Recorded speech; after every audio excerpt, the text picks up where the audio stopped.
715. ಇದು TV5 ಕನ್ನಡದ big impact story. TV5 Kannada ರಾಜ್ಯದಲ್ಲಿ ಮತ್ತೊಂದು ಬಹುದೊಡ್ಡ ಹಗರಣವನ್ನ ಬಿಚ್ಚಿಡ್ತಾ ಇದೆ. ಇದು TV5 ಕನ್ನಡದ ಬಿಗ್ ಇಂಪ್ಯಾಕ್ಟ್ ಸ್ಟೋರಿ. ಇದು ರಾಜ್ಯದಲ್ಲಿ ನಡೆದಂತಹ ಮತ್ತೊಂದು ಬಹುದೊಡ್ಡ ಹಗರಣ. ಇದೇ ಹಗರಣದ ಹಿಂದೆ 2 ವರ್ಷಗಳ ಹಿಂದೆ TV5 ಕನ್ನಡ ಬೆನ್ನು ಬಿದ್ದಿತ್ತು. ಬಸವರಾಜ ಬೊಮ್ಮಾಯಿ ಸರ್ಕಾರದಲ್ಲಿ ನಡೆದಂತಹ ಈ ಹಗರಣದ ಇಂಚಿಂಚು ದಾಖಲೆಗಳನ್ನು 2 ವರ್ಷಗಳಿಂದ TV5 ಕನ್ನಡ ಹೊರಹಾಕ್ತಾ ಇದೆ. ನಿಮ್ಮ TV5 ಕನ್ನಡ ಯಾವ ರೀತಿಯಾಗಿ ಹಗರಣ ನಡೆದಿತ್ತು, 2 ವರ್ಷಗಳಿಂದ ಬೆನ್ನಟ್ಟಿದ್ದೀವಿ, 2 ವರ್ಷಗಳಿಂದ ದಾಖಲೆಗಳನ್ನು ಕಲೆ ಹಾಕ್ತಾ ಇದ್ದೀವಿ. ಇದೀಗ ಯಾವ ರೀತಿಯಾಗಿ ಹಗರಣ ಮಾಡಿತ್ತು ಅನ್ನುವಂಥದ್ದನ್ನು ಬಿಚ್ಚಿಡ್ತಾ ಇದ್ದೀವಿ. ಸರ್ಕಾರದ ದುಡ್ಡನ್ನು ನುಂಗಿ ನೀರು ಕುಡಿದಿತ್ತು. ಈ ಪ್ರಕರಣದಲ್ಲಿ ಈಗ ಮಹತ್ವದ ಬೆಳವಣಿಗೆ ಆಗಿದೆ. ವಾಲ್ಮೀಕಿ ನಿಗಮದ ಹಗರಣದ ಬಳಿಕ ಈಗ KIADBಗೆ ಸೇರಿದಂತೆ ಸಂಬಂಧಪಟ್ಟಂತೆ ಹಗರಣಕ್ಕೆ ಇಡಿ ಅಧಿಕಾರಿಗಳು ಎಂಟ್ರಿ ಕೊಟ್ಟಿದ್ದಾರೆ. KIADB ಬಹುಕೋಟಿ ಹಗರಣಕ್ಕೆ ಈಗ ಇಡಿ ಅಧಿಕಾರಿಗಳು ಇದರಲ್ಲಿ ಮಧ್ಯಪ್ರವೇಶ ಮಾಡಿದ್ದಾರೆ. ಒಂದೇ ಭೂಮಿಗೆ 2 ಬಾರಿ ಪರಿಹಾರ ನೀಡಿದ್ದಂತಹ ಹಗರಣ ಇದು. ಒಂದೇ ಒಂದು ಭೂಮಿ ಕಂಡ್ರಿ, ಆ ಒಂದೇ ಒಂದು ಭೂಮಿಗೆ 2 ಬಾರಿ ಪರಿಹಾರ ಕೊಟ್ಬಿಡೋದು. ಒಂದು ಬಾರಿ ಪರಿಹಾರ, ಅದಾದ ಬಳಿಕ ಮತ್ತೊಮ್ಮೆ ಪರಿಹಾರ ಸ್ಯಾಂಕ್ಷನ್ ಮಾಡೋದು ಅದೇನು ಸಣ್ಣ ಅಮೌಂಟ್ ಅಲ್ಲ. ಎಲ್ಲವೂ ಕೂಡ ಲಕ್ಷಗಳ ಲೆಕ್ಕದಲ್ಲಿದೆ. ಇದೆಲ್ಲವನ್ನೂ ಕೂಡ ಅಕ್ರಮವಾಗಿ ಅಧಿಕಾರಿಗಳು ಮಾಡಿದ್ದಾರೆ ಎನ್ನುವಂಥದ್ದು ಸ್ಪಷ್ಟವಾಗಿ ಗೊತ್ತಾಗ್ತಾ ಇದೆ. ಇನ್ನು ಅದೇ ರೀತಿಯಾಗಿ ನಿಮ್ಮ ಮುಂದೆ ದಾಖಲೆಗಳನ್ನು ಕೂಡ ನಾವು ಇಡ್ತಾ ಹೋಗ್ತಾ ಇದ್ದೀವಿ.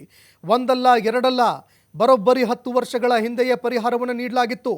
ಆದರೂ ಕೂಡ 10 ವರ್ಷಗಳ ಹಿಂದೆ ಪರಿಹಾರ ಕೊಟ್ಟು ಈಗ ಮತ್ತೊಮ್ಮೆ ಪರಿಹಾರ ನೀಡಲಾಗಿದೆ. ಆದರೆ ಪರಿಹಾರದ ಹಣ ಹೋಗಿದ್ದು ರೈತರಿಗಲ್ಲ. ರೈತರಿಗೆ ಹೋಗಿದೆ ಏನ್ರಿ? ಪರಿಹಾರದ ಹಣ ರೈತರಿಗೆ ಹೋಗಿಲ್ಲ. ಹೋಗಿರುವಂಥದ್ದು ಯಾರ್ಯಾರು ಇದರಲ್ಲಿ ಅಧಿಕಾರಿಗಳು ಶಾಮೀಲಾಗಿದ್ದಾರೆ, ಯಾರ್ಯಾರು ಭ್ರಷ್ಟ ರಾಜಕಾರಣಿಗಳು ಶಾಮೀಲಾಗಿದ್ದಾರೆ, ಅವ್ರ ಜೇಬಿಗೆ ಹೋಗಿದೆ ಈ ದುಡ್ಡು. ಧಾರವಾಡ ಭೂಸ್ವಾಧೀನ ಅಧಿಕಾರಿಗಳ ಕರ್ಮಕಾಂಡದ ಸ್ಟೋರಿ ಇದು. ಧಾರವಾಡದಲ್ಲಿ IIT ಸ್ಥಾಪನೆ ಮಾಡೋದಕ್ಕೆ ಅಂತ 2012ರಲ್ಲಿ ಭೂಮಿಯನ್ನು ಸ್ವಾಧೀನಪಡಿಸ್ಕೊಂಡಿದ್ರು. KIADB ಅಧಿಕಾರಿಗಳು ಭೂಮಿ ಸ್ವಾಧೀನಪಡಿಸ್ಕೊಳ್ತಾರೆ. ಆಗ ರೈತರಿಗೆ ಪರಿಹಾರವನ್ನು ಕೂಡ ನೀಡಲಾಗಿತ್ತು. ಪುನಃ 2022ರಲ್ಲಿ ಅಂದರೆ ಈ ಹಿಂದೆ BJP ಸರ್ಕಾರ ಇದ್ದಾಗ ಮತ್ತೊಮ್ಮೆ ಪರಿಹಾರ ನೀಡಲಾಗಿದೆ. ರೈತರ ಹೆಸರಲ್ಲಿ ನಕಲಿ ಬ್ಯಾಂಕ್ ಖಾತೆಗಳನ್ನು ತೆಗೆದಿದ್ದಾರೆ. ಕೋಟಿ ಹಣ ಲೂಟಿಯಾಗಿದೆ. KIADB ಅಧಿಕಾರಿಗಳು, ಏಜೆಂಟರುಗಳು, ಇನ್ನೂ ರಾಜಕಾರಣಿಗಳು ಕೂಡ ಶಾಮೀಲಾಗಿರುವಂತಹ ಸಾಧ್ಯತೆ ಇದೆ. ಬೆಂಗಳೂರಿನಲ್ಲಿ ಕುಳಿತುಕೊಂಡು ಹಣವನ್ನು ಲೂಟಿ ಮಾಡಿದ್ದಂತಹ KIADB ಅಧಿಕಾರಿಗಳೇನಿದ್ದಾರೆ ಅವರ ಕರ್ಮಕಾಂಡ ಇದೀಗ ಬಯಲಾಗ್ತಾ ಇದೆ.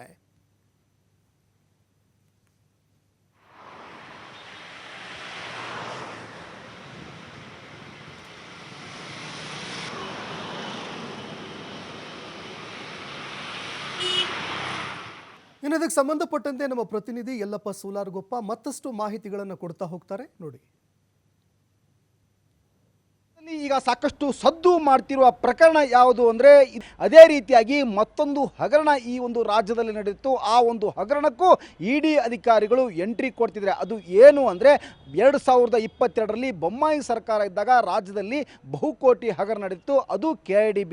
ಈ ಒಂದು KIADBಯಲ್ಲಿ ಒಮ್ಮೆ ನೀಡಿದಂತಹ ಏನು ರೈತರಿಗೆ ಪರಿಹಾರವನ್ನು ನೀಡಲಾಗಿತ್ತು, ಆ ರೈತರಿಗೆ ಏನು ಭೂಮಿಯನ್ನು ವಶಪಡಿಸಿಕೊಳ್ಳಲಾಗಿತ್ತು. ವಶಪಡಿಸಿಕೊಂಡ ಭೂಮಿಗೆ 2012ರಲ್ಲೇ ಇಲ್ಲಿ ಅಂದರೆ ಪರಿಹಾರವನ್ನು ನೀಡಲಾಗಿತ್ತು. ಆದರೆ ಮತ್ತೊಮ್ಮೆ ಇಲ್ಲಿ ಅಂದರೆ KIADB ಅಂದರೆ ವಿಶೇಷ ಭೂ ಸ್ವಾಧೀನ ಅಧಿಕಾರಿಗಳು ಏನಿರ್ತಾರೆ ಅವರು ಇಲ್ಲಿ ಅಂದರೆ ನಕಲಿ ದಾಖಲೆಗಳನ್ನು ಸೃಷ್ಟಿ ಮಾಡ್ತಾರೆ. ನಕಲಿ ದಾಖಲೆಗಳನ್ನು ಸೃಷ್ಟಿ ಮಾಡಿ ಬರೋಬ್ಬರಿ 1 ಅಲ್ಲ 2 ಅಲ್ಲ 20 ಕೋಟಿ ರೂಪಾಯಿ ಹಣವನ್ನು ತಿಂದು ತೆಗೆದಿದ್ದಾರೆ.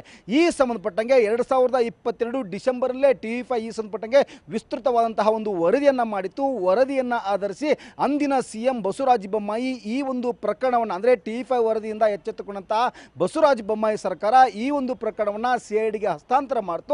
ಹಸ್ತಾಂತರ ಬೆನ್ನಲ್ಲೇ CID ಅಧಿಕಾರಿಗಳು ಈ ಒಂದು 20 ಕೋಟಿ ರೂಪಾಯಿ ಹಗರಣವನ್ನು ಇಲ್ಲಿ ಅಂತೆ ತೀವ್ರವಾಗಿ ವಿಚಾರಣೆ ಮಾಡಿದರು. ಆದರೆ ವಿಚಾರಣೆ ಮಾಡಿದಾಗ ಕೆಲವೊಂದಿಷ್ಟು ಮಹತ್ವದ ದಾಖಲೆಗಳನ್ನೇ ಇಲ್ಲಿ ಅಂತಂದರೆ ಆ ಚಾರ್ಜ್ ಶೀಟ್ ಸಲ್ಲಿಸುವಂತಹ ವೇಳೆಯಲ್ಲಿ ಅಂದರೆ ಹೊರಗಿಟ್ಟಿದ್ರು. 2 ಬಾರಿ ಇಲ್ಲಿ ಅಂದರೆ ಚಾರ್ಜ್ ಶೀಟ್ ಸಲ್ಲಿಸಿದ್ರು ಸಹ ಇಲ್ಲಿ ಅಂದರೆ ಮಹತ್ವದ ವಿಷಯ, ಮಹತ್ವದ ಸಾಕ್ಷಿಗಳನ್ನೇ ಆ ಒಂದು ಚಾರ್ಜ್ ಶೀಟ್ನಲ್ಲೇ ಹೊರಗಿಟ್ಟಿದ್ರು. ಈ ಸಂದರ್ಭಕ್ಕೆ TV5 ಮತ್ತೆ ಇಲ್ಲಿ ಅಂದರೆ ವರದಿ ಬಿತ್ತರಿಸಿತು. ವರದಿ ಬಿತ್ತರಿಸಿದಂತಹ ಈಗಿರುವಂತಹ ಸಿದ್ದರಾಮಯ್ಯನವರ ಸರ್ಕಾರ ಈ ಸಂಬಂಧಪಟ್ಟಂಗೂ ಈ ಒಂದು ಪ್ರಕರಣವನ್ನು ಗಂಭೀರವಾಗಿ ತೆಗೆದುಕೊಂಡು CID ಅಧಿಕಾರಿಗಳ ದಾಖಲೆಗಳನ್ನೇ ಇಲ್ಲಿ ಅಂತಾರೆ ಬದಲಾವಣೆ ಮಾಡಿದ್ರು. ಈಗಾಗಲೇ CID ಅಧಿಕಾರಿಗಳು ವಿಚಾರಣೆ ಮಾಡ್ತಾರೆ. ಮತ್ತೊಂದು ಇಲ್ಲಿ ಅಂತಾರೆ ಚಾರ್ಜ್ ಶೀಟ್ ಸಲ್ಲಿಸುವಂತಹ ಎಲ್ಲ ಲಕ್ಷಣಗಳು ಈಗಾಗಲೇ ಅಂತಾರೆ ಕಾಣ್ತಿದ್ದಾವೆ. ಈ ತಂಡ ವಿಚಾರಣೆ ಮಾಡ್ತಾ ಇದೆ.